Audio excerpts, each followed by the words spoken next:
अब देखिए सीसैट 2019 में एक क्वेश्चन पूछा गया, अब दोबारा से 2022 में फिर से इवन और ऑड की प्रॉपर्टी पे एक क्वेश्चन पूछा गया है। इस बार कहा गया है कि P एक प्राइम नंबर है, दो नंबर दिए हुए हैं, P प्राइम नंबर है और Q कंपोजिट नंबर है। अब तीन स्टेटमेंट है, यहाँ पे आपको कुछ नहीं करना है फ्रेंड्स, आपको सिर्फ नंबर एज्यूम करते चलिए और स्टेटमेंट्स को वेरीफाई करते चलिए, ठीक है। जैसे फर्स्ट स्टेटमेंट लिखा हुआ P into Q can be odd, जहां पे P प्राइम है, मान लीजिए मैंने इसको 11 ले लिया, ठीक है, और Q है 9, तो it can be odd, yes it can be odd, ठीक है। तो पहला सही है क्योंकि कैन बी लिखा हुआ है एवरीवन, तो अगर ये एक स्टेटमेंट में भी ट्रू हो गया तो इसको ट्रू माना जाएगा, ठीक है, तो ये स्टेटमेंट सही है।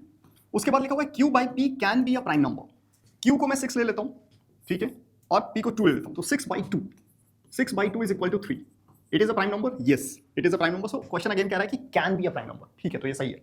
उसके बाद P प्लस Q, तो P plus Q can be a prime number, ठीक है, तो मैं काम करता हूं, एक प्राइम नंबर में ले लेता हूं 2 और कंपोजिट नंबर ले लेता हूं 9, so 2 plus 9 is equal to 11, तो it can be a prime number, yes it can be a prime number. So all the statements are correct.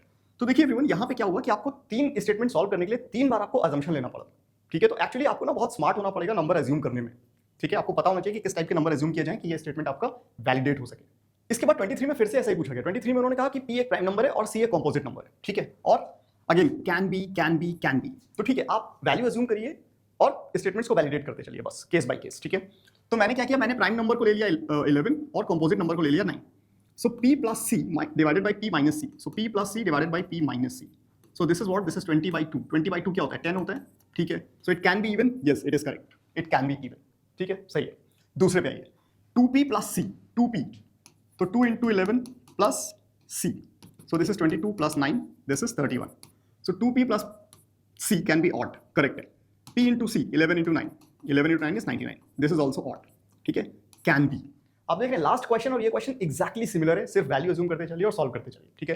तो 23 द टफेस्ट सीसैट सो फार, उसमें ये क्वेश्चन पूछा गया था। What is the answer? The answer is 1, 2 and 3, और answer भी almost similar है। इसके बाद नेक्स्ट क्वेश्चन 2024 में पूछा गया है, जरा इसको देख लीजिए। क्वेश्चन में लिखा हुआ है P, Q, R, S are distinct positive integers, let P and Q are odd, R and S are even, then consider the following statement. S is even, ध्यान रखिएगा, और इवन नंबर से जब आप कहीं मल्टीप्लाई करोगे तो पूरा का पूरा एक्सप्रेशन इवन बन जाएगा, ठीक है। फर्स्ट स्टेटमेंट लिखा हुआ है S से यहाँ पे मल्टीप्लाई हो रहा है इनटू S इज इवन, तो ये पूरा इवन है, ठीक है। अगेन यहाँ पे भी S से मल्टीप्लाई हो रहा है पूरे एक्सप्रेशन में, तो दिस इज इवन, यस, तो ये भी इवन हो जाएगा। तो first statement is correct, second is also correct. Now आइए थर्ड स्टेटमेंट में, Q plus R, according to the given definition Q plus R, तो Q प्लस R एक ऑड हो जाएगा, ऑड टर्म हो जाएगा, Q प्लस R, तो Q plus R to the square, so odd square, then P plus S, ये भी odd हो जाएगा, ठीक है। So odd square is odd, into odd is again odd, so ये भी सही है, ठीक है। 1 2 3 all the statements are correct, so 1 2 3। देखिए फ्रेंड्स, ये क्वेश्चन देखने में सिंपल लग रहे हैं, हो सकता है आपको इजी लगे भी, लेकिन हाँ एग्जामिनेशन में अगर आपको इवन ऑड के कॉन्सेप्ट्स क्लियर नहीं है तो ये क्वेश्चन करने में बहुत टाइम लग सकता है, ठीक है। सो प्लीज प्रैक्टिस करिए।